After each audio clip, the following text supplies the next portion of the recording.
अब हम डिस्कस कर लेते हैं अवॉइडेंस कॉन्फ्लिक्ट के बारे में। इस कॉन्फ्लिक्ट में क्या होता है कि एक इंसान के सामने जितने भी ऑल्टरनेटिव्स होते हैं, उन सारे ऑल्टरनेटिव्स मतलब सभी विकल्पों का जो रिजल्ट होता है वो नेगेटिव होता है। यस, पर उसको सभी ऑल्टरनेटिव में से एक ऑल्टरनेटिव का सिलेक्शन तो करना ही होता है। मान लीजिए सामने दो ऑप्शन है, अब दोनों ऑप्शंस का जो रिजल्ट है नेगेटिव है, पर फिर भी उस इंसान को एक ऑप्शन को, एक ऑल्टरनेटिव को तो सेलेक्ट करना ही है। पर उसको समझ नहीं आ रहा होता कि वो किसको सेलेक्ट करे, और ये प्रॉब्लम उसके अंदर बहुत ही बढ़ रही होती है, बहुत सोच विचार चल रहा होता है। अब वो डिसाइड नहीं कर पा रहा है, क्योंकि अगर वो डिसाइड करता है पहला ऑप्शन तो सेकंड ऑप्शन के नेगेटिव रिजल्ट उसको फेस करने पड़ते हैं। अगर वो सेलेक्ट करता है सेकंड ऑप्शन तो फर्स्ट ऑप्शन के जो नेगेटिव रिजल्ट हैं वो उसको फेस करने पड़ेंगे। तो जब वो डिसीजन नहीं ले पा रहा कि दोनों नेगेटिव रिजल्ट देने वाले ऑल्टरनेटिव में से किसका सिलेक्शन करे, तो इस प्रकार के कॉन्फ्लिक्ट को हम नेम देते हैं अवॉइडेंस कॉन्फ्लिक्ट। अब यही बात मैं आपको एक एग्जांपल के थ्रू समझा देता हूं। मान लीजिए एक कंपनी की दो फैक्ट्रीज हैं, फैक्ट्री नंबर 1, फैक्ट्री नंबर 2। अब एक एम्प्लॉय है, एक कर्मचारी है।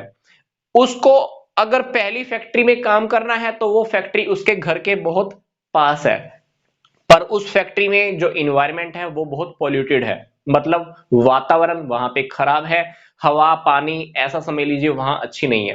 तो मतलब अगर वो घर के पास वाली फैक्ट्री में काम करता है तो वहां वातावरण इन्वायरमेंट पॉल्यूटेड है।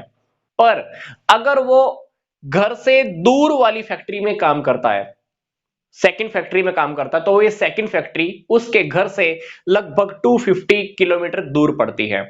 अगर वो इस फैक्ट्री में जाता है तो वहां पे इन्वायरमेंट अच्छा है, पर यहां पे क्या प्रॉब्लम है कि यहां पर इस फैक्ट्री में अगर काम करता है तो उसको घर से दूर रहना पड़ेगा, वहीं पर रहेगा तो खर्चा भी ज्यादा हो ही जाएगा। अब आप सोचकर देखिए, अगर वो पहले ऑप्शन का सिलेक्शन करता है तो यहां पर उसको इन्वायरमेंट पॉल्यूटेड मिल रहा है, पर अगर ये सेकंड ऑप्शन का सिलेक्शन करता है तो उसको घर से बहुत दूर रहना पड़ेगा और डेली आ जा नहीं सकता। हालांकि इस एम्प्लॉय के सामने ये दोनों ऑप्शन एक्टिव है, ओपन है, वो दोनों में से किसी भी ऑप्शन का सिलेक्शन कर लेगा। पर अगर वो पहले ऑप्शन का सिलेक्शन करता है फिर भी कुछ नेगेटिव रिजल्ट है, अगर वो दूसरे ऑप्शन का सिलेक्शन करता है फिर भी कुछ नेगेटिव रिजल्ट सामने है, क्योंकि अगर सेकंड ऑप्शन का अगर सिलेक्शन करता भी है तो उसको घर से दूर रहना पड़ेगा। तो ये दोनों ऑल्टरनेटिव हैं पर दोनों के रिजल्ट नेगेटिव हैं, पर फिर भी उसको दोनों में से किसी का एक का सिलेक्शन तो करना ही है। तो यहां पर इस कॉन्फ्लिक्ट को इसीलिए हम अवॉइडेंस कॉन्फ्लिक्ट का नेम देते हैं।